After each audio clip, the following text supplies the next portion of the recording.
ladies and gentlemen. Of course, over the course of the next 20 to 30 minutes, we'll be focusing on AI-related developments and how these developments are really changing several segments. So, of course, I'll take the names once again. Naveen, Kukreja, the co-founder and CEO of Paisa Bazaar, is joining us.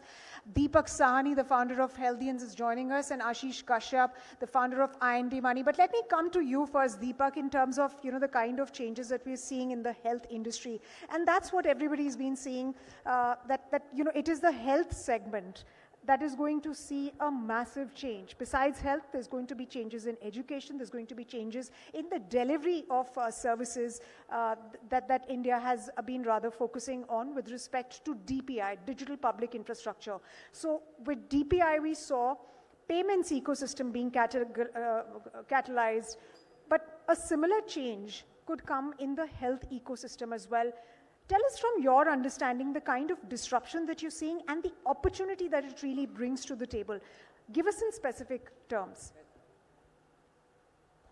Yeah, thank you. I think from health perspective, I think a lot of things have been changing specifically from an AI point of view. If you really look at, this is one of the segment that probably have started using AI worldwide very, very early. Starting from a very small use case of a radiology as a service, wherein you look at thousands and thousands of scans together, and then you look at the minutest of the details in that particular scan that can be done by using an AI, and taking that from obviously reading large set of data to now looking at probably predicting diseases, right? So a lot of stuff in terms of including genetics and everything else is actually happening in healthcare, and which has become a reality. At our systems, like in 2014-15, what we used to do through algorithms, today we do much powerful data analytics through definitely AI, which is if we get a report of somebody, we just don't analyze the current report. We look at all the past 8, 9, 10 years together. And then from 10 years, we see what are the trends. We also see the trends of people in that similar age groups, in that similar geography. And there's a lot of analysis that happens over it for which we can predict a lot of things. So I think from that angle, the patient is getting empowered, the doctor is getting empowered, and a lot of hidden things are coming in highlight, which probably was not possible earlier. So all that is a smaller use case, but there are a lot of use cases worldwide in reading those particular data and the implementation of AI in healthcare. What is going to be actually happening in for? One, it is actually empowering a patient with a lot of data on insights of health, because you have wearable devices like these, then you have your own lab data, then you have your mobile data, then you have your steps data. Everything combining it together is seeing if there is a trend coming in, and it is automatically getting analyzed. So that's the most common use case that we see today that the healthcare is using in AI. So Ashish, you've spoken about a lot of use cases and how they're going to benefit customers, and not just customers, but businesses like yourselves as well. So before I come to the two of you, let me ask you one more question on the kind of investments that you're making into AI as of now, and is it giving you the ROI, or is there more time when that ROI really happens for businesses like yourselves? Yeah, so I think so there is a lot of companies who have started using AI, and then specifically there are a lot of startups also coming in there, because the moment the company starts to use AI, there's a lot of product that needs to be developed also. And now I'm seeing also there are AI marketplaces coming in, because people don't know what AI to use. There are about thousands of them in the market, right? And then this is what is very, very important. So I think from that perspective, there are certain companies who are actually innovating a lot of products. And largely from an investment point of view also, what we basically look at is what is the real use case and implementation of that particular product in the market. And that's the most important thing. If that product is really, really, is just a fad, or is it an actual use, right? Because there is a lot of things that people say it's being done by AI, but actually at the back of it, it is just an algorithm. There's nothing which is an AI. People use words like machine algorithms or machine learnings and stuff like that, but it's actually not learning. It's just happening the return on the same data. So first we have to actually look at what is the use case it's solving, and it is really the learning curve or not. Because to use an AI, it has to have at least last 7, 8, 10 years of things. You can't just create a company today and when 6 months of data you start saying that it's basically an AI product. It doesn't happen like that. It has to learn a lot. And is it really learning a long time? So that's something that we look in companies at the time of investing. Right. So essentially what you're stating is that there is some time before businesses like yourselves continue to see ROI so far as the deployment of AI is concerned. What is your perspective on that? If you could share your perspective on deployments, the kind of deployments that you're making into AI. You know what, if you go back 5 years ago, you would think that it's a fallacy, it'll take time. But what has happened in the last 1 year is it's really happened. And it's happened very aggressively, and I can give you use cases. So today's date, just like your publication will have a lot of, with due respect, will have a lot of content writers on IND Money. When you go to a stock page or when you go to a mutual fund page, that entire content is real time and automated by using generative AI. So that's a straight use case, which means that in a situation where you would have multiple number of content writers, you don't need that, all thanks to it. And of course, you can do automatic moderation also. The second very big use case is, I'm sure a lot of you all have portfolio of investments, stocks, mutual funds. And you would typically ask your relationship manager or wealth manager, मेरे को ज़रा बताना कि क्या हुआ इसका. And that wealth manager, if he's or she's sophisticated, would go and dump it on an Excel sheet and do stuff.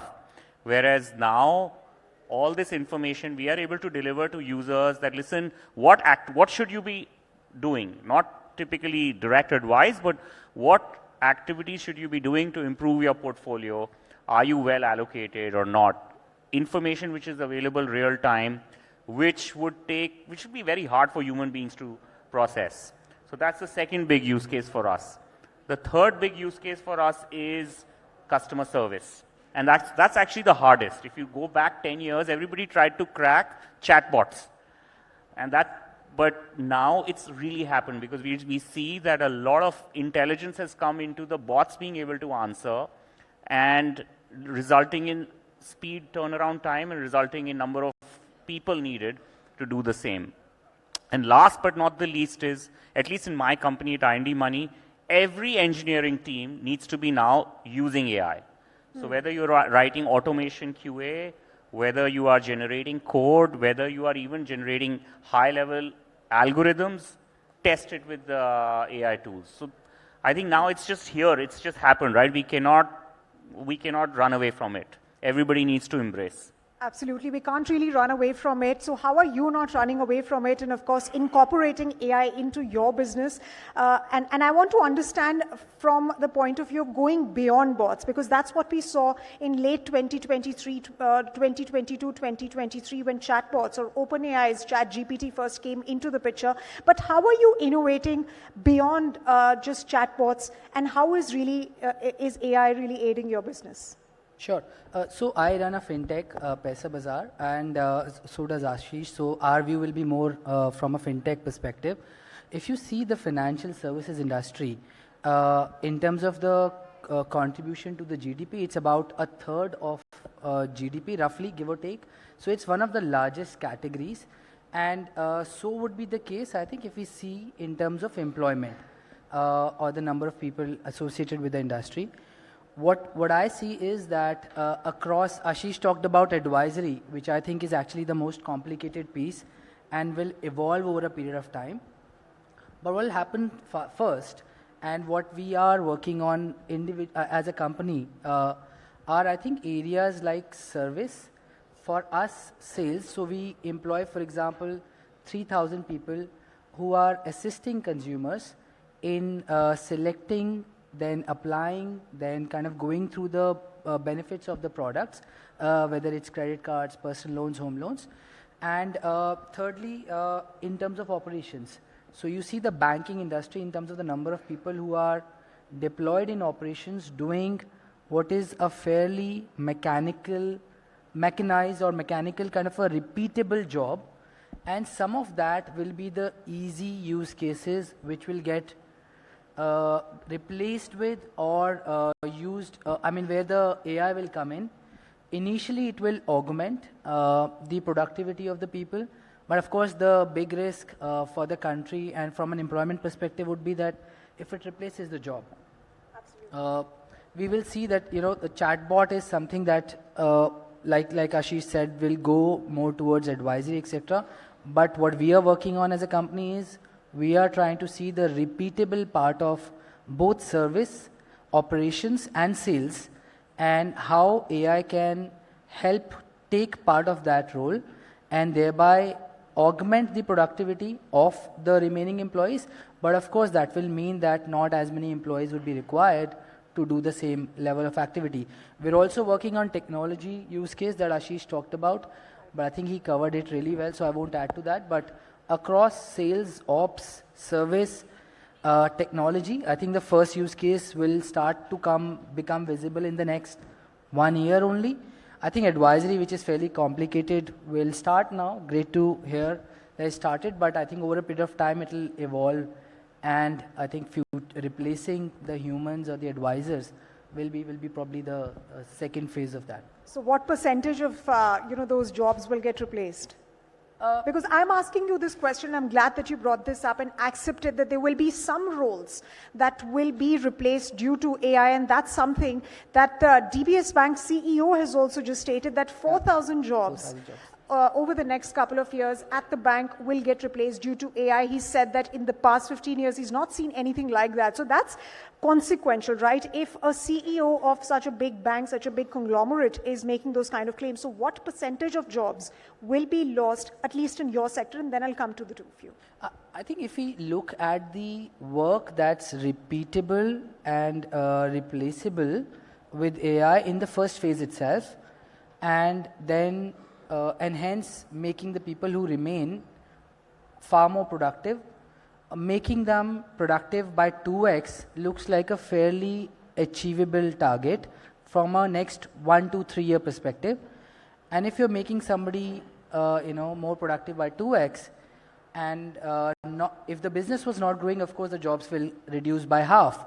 But of course, hopefully, because India is a growing country, your business also should expand at the rate of 15-20%. So overall, I would say like to like, probably half of the jobs. But because the business should expand, the good businesses should. So the job impact would be there, but hopefully lesser than that.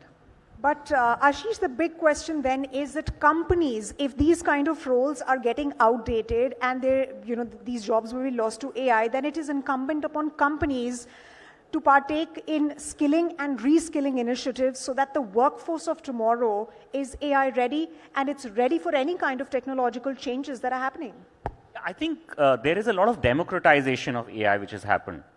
So if you go back 10 years, if I couldn't write a code because I needed to know the syntaxes, but today's date, I'm able to extract code. It's democratized, right? Same way, if let's say there is a customer service leader in a company, that person should start learning how to do prompting and what should be the logic so that his team becomes more productive, right? And as Naveen said, that as his team gets productive, the business grows, and if the business grows, then the probability of job losses would be lesser.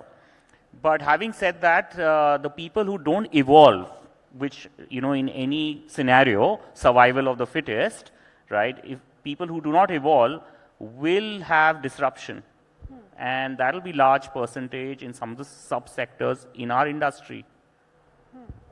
So essentially, people also need to skill themselves. But again, I'll bring up this point once again, and that's essentially on the skilling and reskilling part that companies need to undertake. I mean, the government of India in budget announced very many initiatives so far as skilling is concerned. The Prime Minister has, of course, stated that India's biggest strength lies in the talent pool that we have. However, skilling initiatives is something that we need to undertake. I want to get your point of view on how you're really seeing this skilling piece evolve, because eventually some businesses will say that we're not finding the right kind of workforce, as has DBS CEO said, that we're not able to find the right kind of people for our job. Sure. No, I think like they both added, I also think like it's very clear that anything that probably had a lot of value because of the education and the stuff that from number of years, right? That has gone away, right? Because that information is now readily available. Is it even if it is coding that you have learned, or you have learned skill of writing, or you have learned any sort of skill which was only available to you, today it is available to everyone. The only smartness that plays here is who's more creative. The one that is more creative will actually win the game.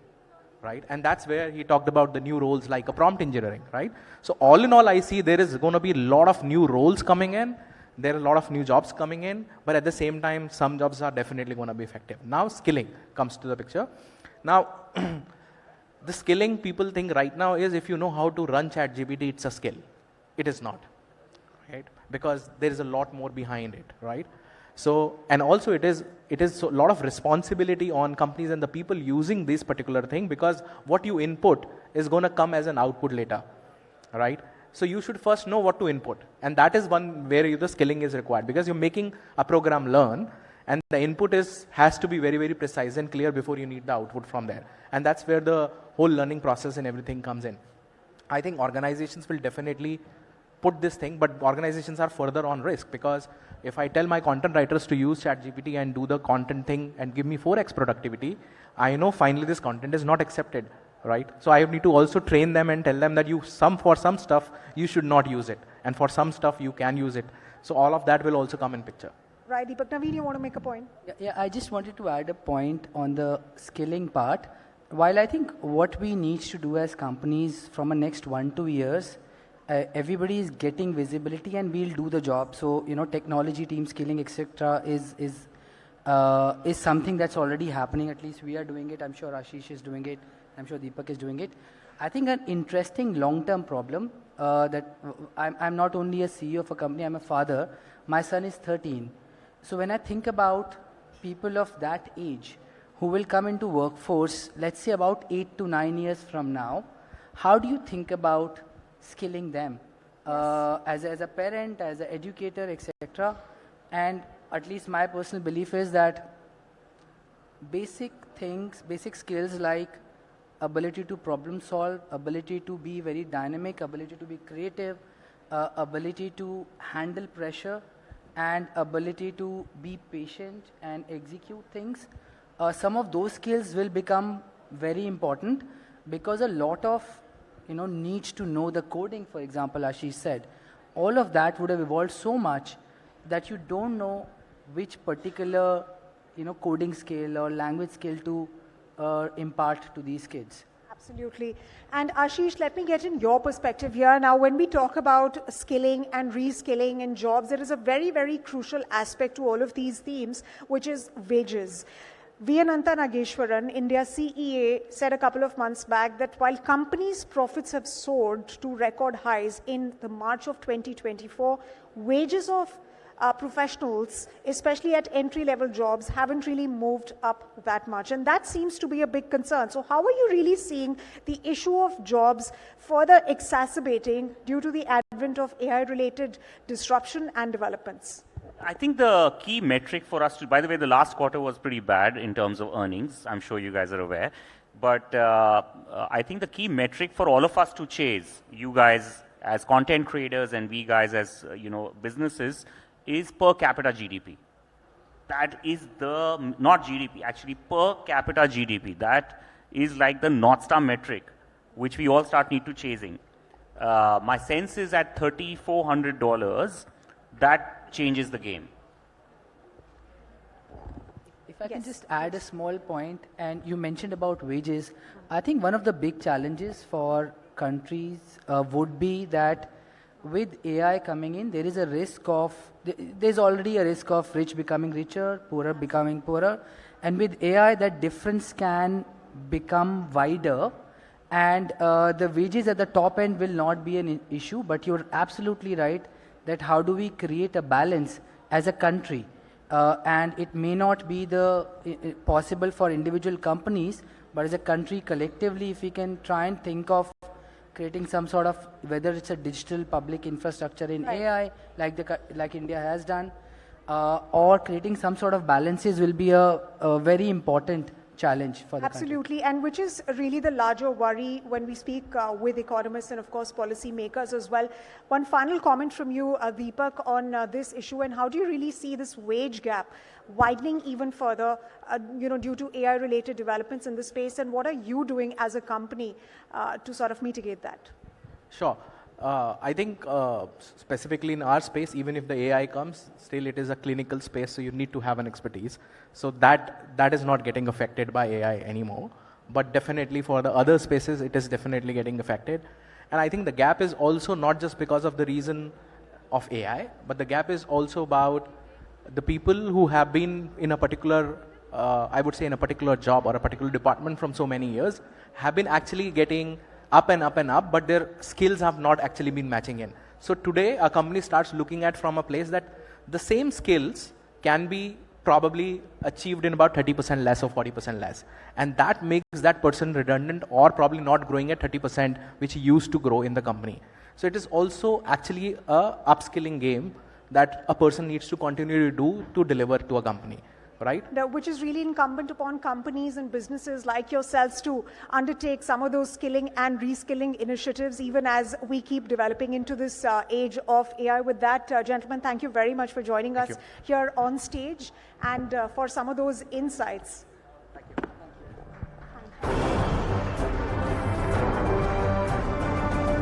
Again. All right. A rich range of insights there. Thank you to our panel for digging deep into their personal as well as their professional journeys alike.